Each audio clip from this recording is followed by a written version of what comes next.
지금은 일주일 동안 근무 시간이 52시간을 넘지 않도록 법으로 정해져 있습니다. 하루 8시간씩 평일 40시간에 최대 12시간의 연장 근로 시간만 허용하고 있기 때문입니다. 정부 개편안은 주당 최대 69시간까지 근로가 가능합니다.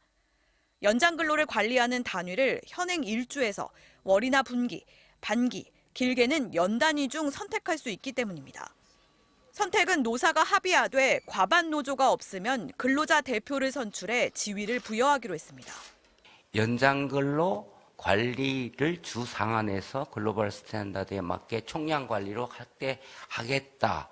그래서 선택권을 확대한다는 건데 주 69시간이 되더라도 근로자의 건강권을 보호하기 위해 퇴근 뒤 일을 다시 시작할 때까지 최소 11시간 연속 휴식을 보장해야 하고 그렇지 않으면 주당 64시간까지만 허용하겠다는 방침입니다.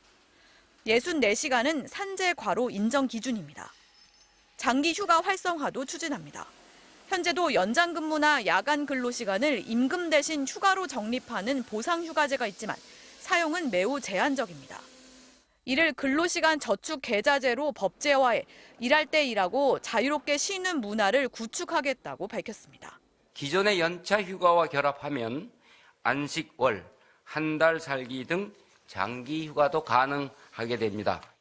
정부는 근로수당 등을 급여에 미리 포함하는 포괄임금 제도가 공짜 야근이나 임금 체불의 주범이 되고 있다며 관련 대책도 이번 달 발표하기로 했습니다. 고용노동부는 이르면 6월 이번 개편안을 국회에 제출할 계획입니다. 개편안 실행을 위해선 국회를 통과해야 하는데 민주당과 정의당은 반대하고 있습니다. MBC 뉴스 공윤선입니다. IT와 벤처 업체들이 많은 곳, 서울 가산 디지털 단지입니다. 프로그램 개발처럼 지금도 일이 집중적으로 몰렸던 사람들은 긍정적입니다. 1, 2주 정도 되게 바쁜 경우들이 좀 있거든요. 그때 더 이제 몰아서 일을 하고 더 일을 한 만큼 뒤에서는 조금 더 이제 편하게 회사를 다닐 수 있다라고 하면은 집중 근무가 효율적이다. 오히려 그간의 주 52시간 제도가 걸림돌이 되었다고도 했습니다.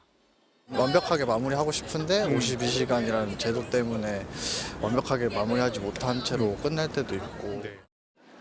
집중해서 일할 수 있게 하고 그만큼 긴 쉬는 시간을 보장하겠다는 취지. 하지만 그게 가능할까에 대한 우려가 큽니다. 근로자 입장에서 말장난하는 것처럼 느껴지고 한꺼번에 몰아서 나중에 한꺼번에 쉬겠다?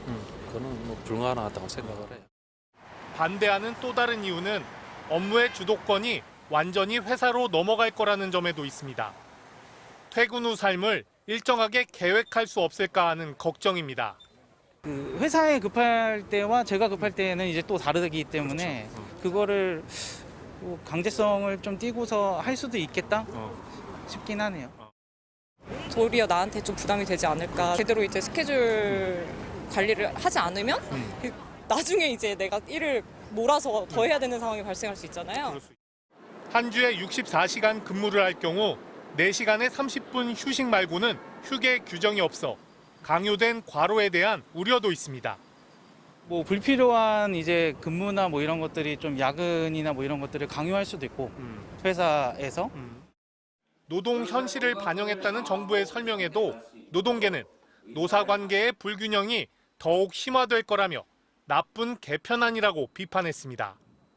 노동자의 의사하고는 상관없이 사용자가 주도하고 결정하는 노동시간 선택권, 연속 집중 노동으로 무너지는 그림의 떡인 발표가 나왔고요.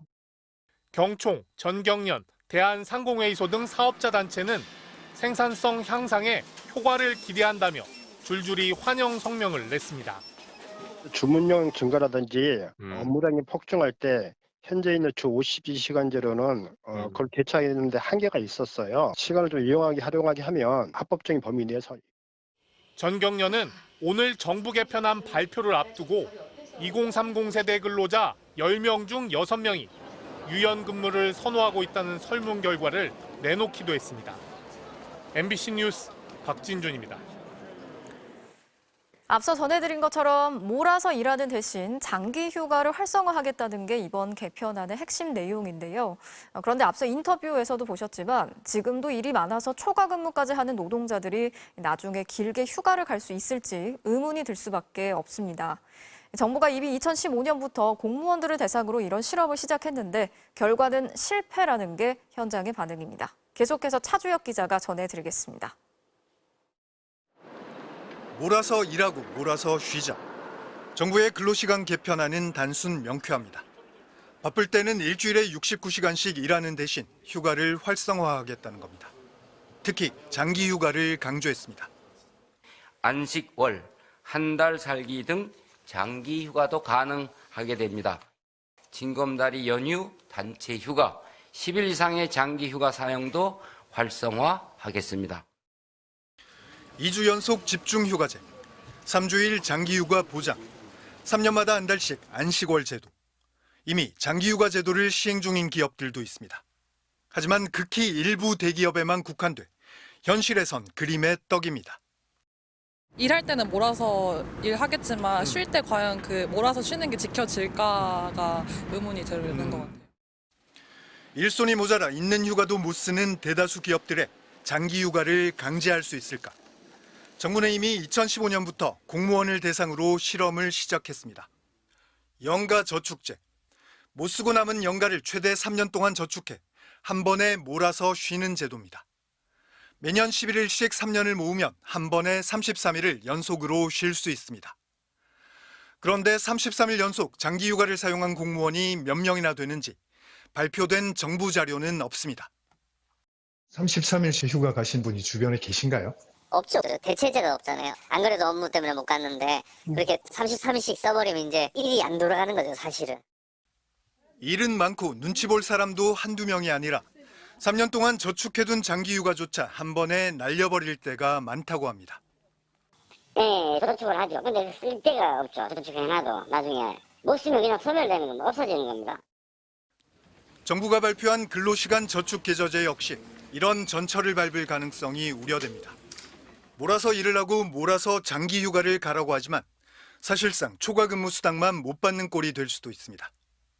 똑같아요. 우리 초과근무 돈 안 주는 거 있잖아요. 그거 모아가지고 이제 연가로 쓰라 하는데 똑같은 방법이거든요. 임금줄을 줄이겠다는 거거든요. 철밥통이라는 공무원들조차 실패한 제도를 민간기업, 그중에서도 중소기업과 비정규직 노동약자들이 제대로 활용할 수 있을까? 직장갑질 119 조사 결과 비정규직 노동자의 47%는 있는 연차휴가조차 제대로 쓰지 못한다고 답했습니다. MBC 뉴스 차주혁입니다.